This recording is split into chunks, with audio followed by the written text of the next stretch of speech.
Yeah. Yeah, you want to block him? Okay. Rika's Cure. We'll hit Hopeful Eidolon. That would be another Scry for Frankel. You can see he's trying to get through. He's trying to get deeper in his deck, just trying to get this game over with. Another Returned Centaur. Yep. Gain a little bit of life here, go up to 22. Gonna go reaching for some mana now here.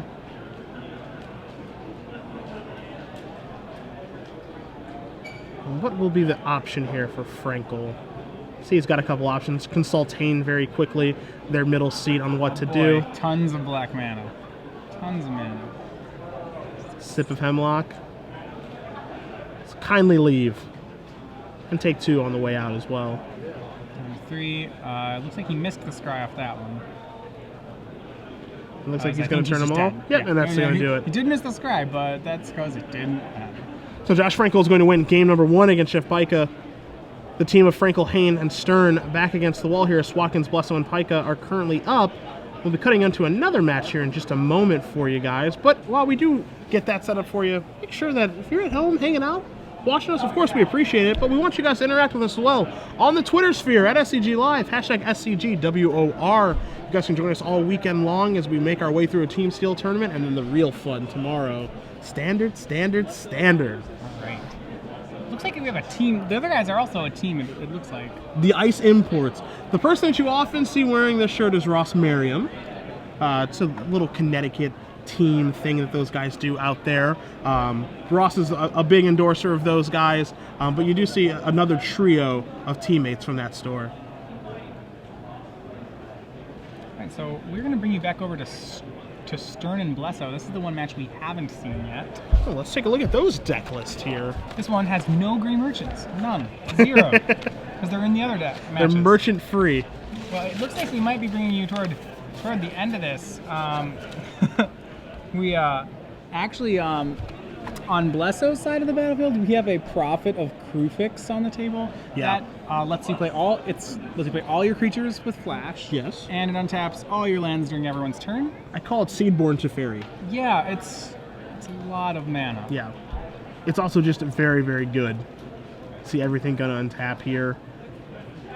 He's also got out there does Blesso. Boy, his deck looks good. 2 copies of Horizon Chimera in his deck. He's only got 1 in play right now, but it looks like his deck looks really, really good. Wow. Looks like he has the Nessian Asp with the Emissary on it, so that would make it huge.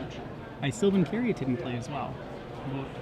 So, take a look. He's got a Temple of Abandon in his deck, along with 7 islands and 4 forests. Seeing if there's a red splash, he has a Spellheart Chimera in his deck. No basic mountains, of course, but the splash looks like it's pretty easy to facilitate because, again, he does have the Temple of Abandon. He does have an Opal Unicorn that's in his sideboard, and he does have that Sylvan Caryatid that you mentioned to be able to help facilitate things. As Stern is going to extend the hand in the face of a lethal attack, so Mark Blesso is going to defeat John Stern 2-0. The team of Blesso, Swatkins, and Pyka are up a match and moving along just fine against the Canadians from Montreal. So, interestingly, Stern has all the white cards, their sealed pool, in his sideboard. It looks that Stern, Hayne, and Frankel just didn't play white between all 3 of their decks. Now, how do we feel about white as a whole in this format? Is it one of the weaker colors? Is it stronger? How do you feel about white? In sealed, to me, it seems like it's go heroic or go home. If you look, I look at the cards they cut. You have a couple of favored hoplites. They sure have heroic, but outside of that, it's just it's some decorated griffins, some 2/2s for 2. Nothing I'm really that excited about. So let's take a look at this. Take a look at this game state. We got an Opaline Unicorn. We see an activation here on the end step by Swatkins against Hayne. Hayne's got a Mnemonic Wall. He's got the Ill-Tempered Cyclops in play. You see Swatkins going to analyze the board here. Swatkins actually, last time we were here in Worcester, top 4 the Standard Open. Oh, okay. Playing Jund, because that was a good deck. Oh, real tough guy. Real tough, yeah. Real tough guy with his Jund deck. Okay. I did like him before you told me that. We see this could be a huge turn. We see a Gray Merchant in Swatkins' hand and a Rescue from the Underworld. Looks like he's not even going to waste time. He's just going to go ahead and send away the Sentry to rescue a Gray Merchant. See, I'm a greedier player. I'll tell you. I would play Grey Merchant and then send Grey Merchant to rescue Grey Merchant to try to win. Remember, those will come back at the beginning of Swatkins' next upkeep. Okay. Yeah, don't want to forget about those. You see him place them on top of his deck, so he does not forget. Rest of the Underworld. Now this is the most unique reanimation effect I have ever seen. I've been playing Magic for a long time, and this card is just like, it's obviously powerful, but it is very unique in what it does. And yeah, you don't want to forget that trigger either. So swing with the Cyclops, and Mismade Monstrous, it tramples over for 3. Swatkins is down to 5. Not for long though. I think he's actually, this may just be, it's a drain for 3 on the first Grey Merchant. And on the one in his hand, it may be a drain for 5 more. Yeah, you see the Scholar of Etheros out there doing a little bit of draining. And I think we're going to see a little more drain, yep. So that Grey Merchant is for 5. And we do have, yeah, this card is just so hard to race right now. Swing. He cannot swing. It does not have haste. Does not have haste. You are right. Just did come back. That actually can't happen. Yep, and you see Hayne's going to point that out to him. Yep. He does also have Cavern Lampad as the last card in his hand. Sure.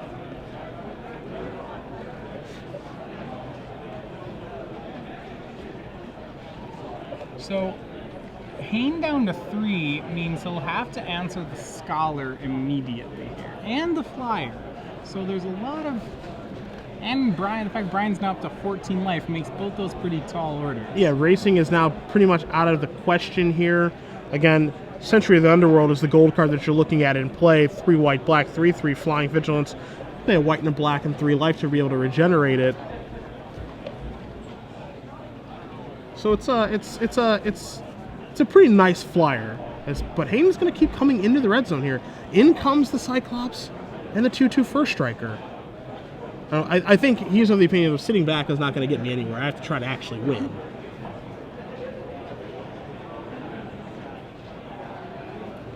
See, Swatkins is going to go reaching to block here. And the scary thing here too, of course, Matthias, is that this is the other aspect of Grey Merchant, is that with the blocking with it, again, there are reanimation spells to get it back. Right. Sometimes it's very possible that Swatkins wants the card dead. Yeah.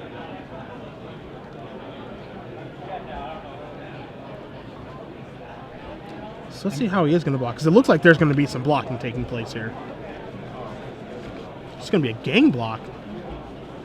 Well, it looks like. Maybe not, maybe so. Okay. Like everything blocked, just saving life points. You see a triple block there on the Cyclops, with the Sentry, with the Grey Merchant and the Opaline Unicorn, and then the Grey Merchant's going to get in front of the 2/2 first striker, which, to me, these feel on the surface like pretty good blocks. Yeah, I don't know what Hayne's plan is here. He has to kill the Scholar and the Sentry. I think his plan is to try to induce a mistake, honestly. Probably. Which is, I mean, you gotta play to your outs as best you can, I think. There's one mistake. Swatkins did not. Oh, he just let his guy die. Okay. I thought he was going to regenerate it, but he did not. So there's a drain there from the Scholar. Gonna put Hayne down to 2. Okay. I don't think he's going to make the mistake anymore. At the tap 6 mana kill you. I think he's gonna do that one pretty fast. He's gonna play another land. All right, activate. Activate. And that's going to be it. So Elton Hayne is going to concede the match, and Brian Swatkins is going to win his match against Hayne 2-0, which means that the team of Pyka, Swatkins, and Blesso are victorious here. Yeah, wow. In pretty short order. I really felt like Hayne and Stern, I felt like their whole team's decks were not as strong, just in general. I really didn't like what Stern's deck looks like. Hayne's deck's interesting. It has a lot of it's, it's just removal and big things. That's really not well equipped to deal with a black deck. Yeah, I agree. I'm a little worried about the team sealed format because I'm not sure what is well equipped to deal with a black deck right now. I mean, so far we're almost through our second match in our second round, but the thing that stood out to me the most is the power of Grey Merchant of Asphodel, like by a lot.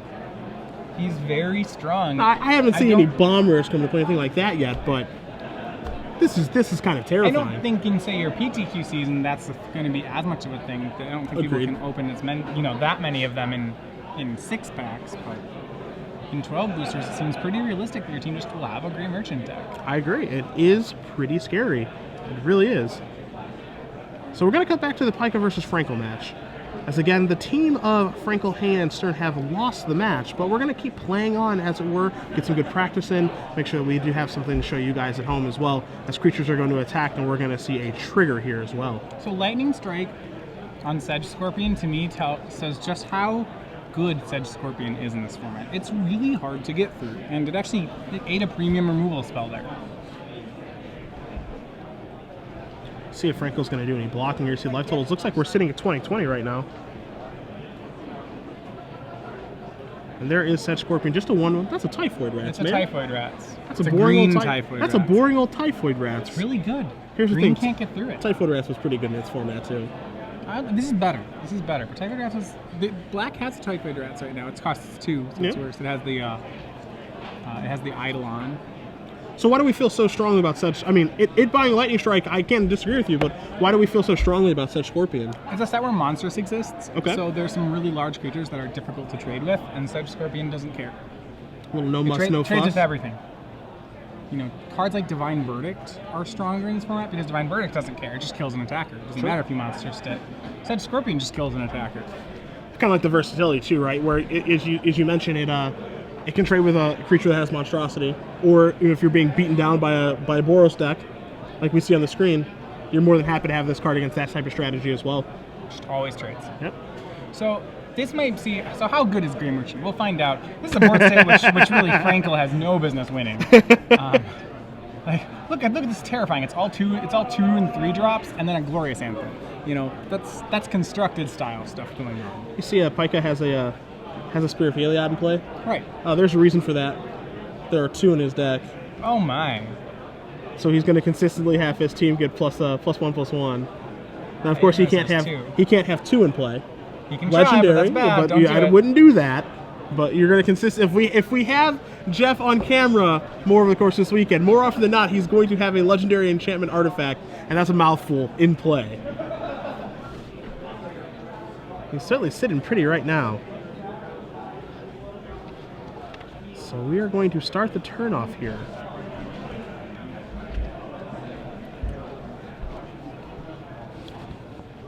So,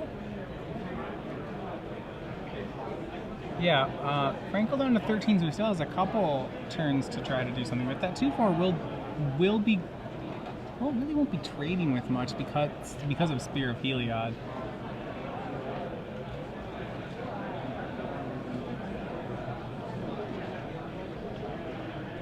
And actually, no, I'm surprised that there's no. No, I guess there shouldn't be any attacks by Pyka there. You don't think so? Nothing Just gets place. through. Yeah, I mean, just place Wingsteed Rider, just pass the turn back. Yep, nothing would actually get through the Return Centaur yet. Wingsteed Rider, of course, being a 3/3 right now. And this card, I mean, 3 mana 2/2 flyer, common with Heroic. You target it, puts a +1/+1 counter on it. I mean, that's just a very solid card in Heroic deck. It's going to make it every time. Yeah, I mean, it's 2/2 flyer for 3 with upside. Yeah. That's great. A little hard to cast because white as opposed to singular white, but again, Most Heroic decks should be capable of doing that. Yeah. Most Heroic decks are base white. The second color really is up for grabs, I think, in Heroic.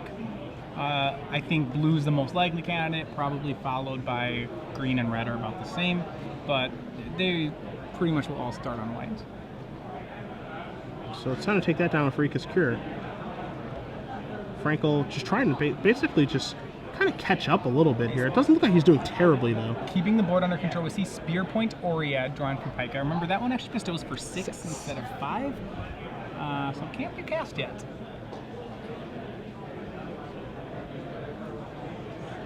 So it'll just a measly 3 damage. I like those. I like those subtle. I like the subtle things though, like that, where like you could very easily make this be 5 to bestow, like the rest of them are. Yeah, I think it's interesting that the flying one bestows for 5 and the first strike one bestows for 6. 6, yeah. Because I usually think of flying as a better ability than first strike. I mean, it just depends, really. I like that there's the differences though.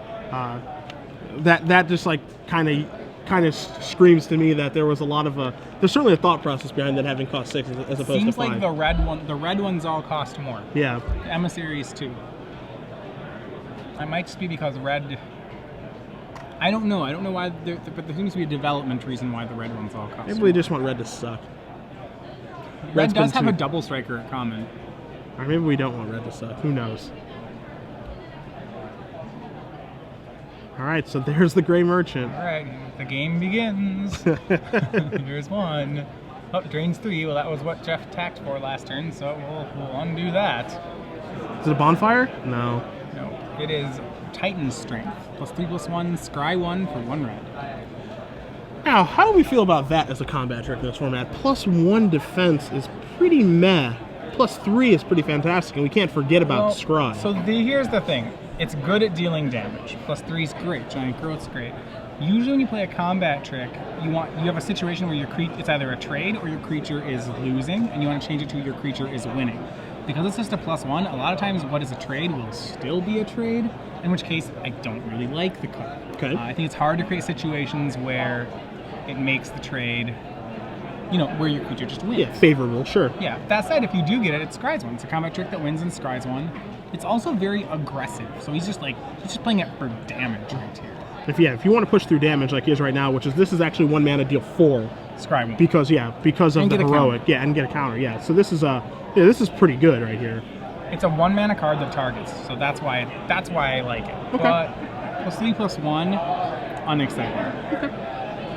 But again, this kind of goes back to the conversation we had a little bit earlier. When you have a critical mass of heroic creatures, you're just looking for enablers, and this is a pretty good one, especially if your heroic deck is white-red. Yep, it's a 1 mana card that targets, and that's not the easiest. Wow, we put that land right into play. Hello. Cannot do that faster.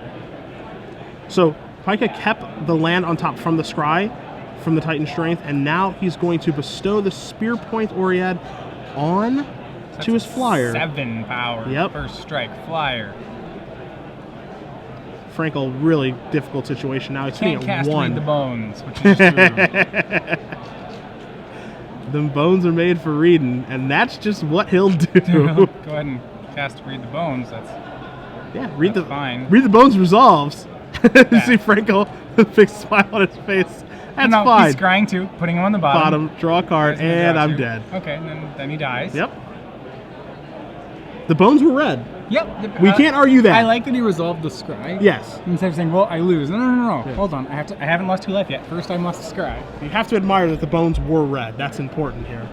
Because it looks like the players are going to be finished up with the match now We're at gonna this leave point. that one at 1-1. Yeah. Having some fun, finishing up that final game.